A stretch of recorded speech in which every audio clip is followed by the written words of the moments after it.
absolute helplessness is such a good thing to investigate. It's completely counter to what our ego wants, or what our ego assumes, that it has agency. It can make itself feel better, can find what it needs, it can reject what it doesn't want. But so much of life shows us that that's not really what's happening. You know,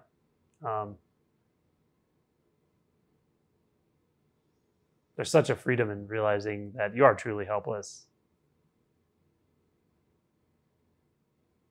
Can you decide how fast your heart's beating right now?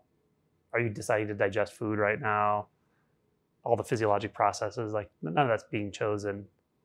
The environmental conditions around you, you're not choosing any of it.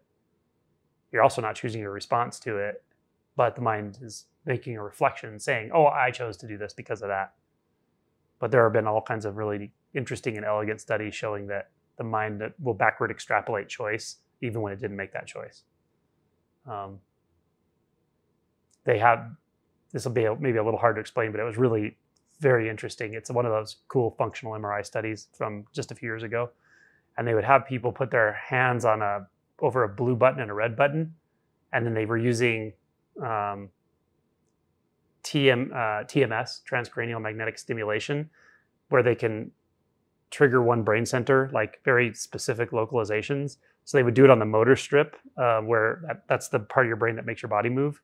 And they found like the one finger movements. They would like localize it to the finger, the pointer finger, and they would ask the person to watch a screen, and then it would just flash different like letters of the alphabet or something. And when it would suddenly say choose, it would tell them to choose red or blue, and they would. I think what it was they would say the color they chose, and then they would push the button.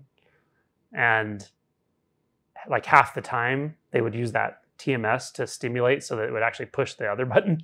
So they would say, I'm choosing red, and then they push blue because the computer made them do it. The little electronic thing made them do it. And they actually couldn't discern afterward if they were asked, did you push that one or did the TMS push it for you? They actually couldn't discern. They're like, oh no, I chose. And they say, well, you actually said red. Why'd you push blue? Well, I changed my mind. They would backward extrapolate. They can't actually tell. You can't tell. You think you're making decisions, you're not making them. And so it was a pretty good demonstration of how the ego tends to do that. Or the thought system, whatever.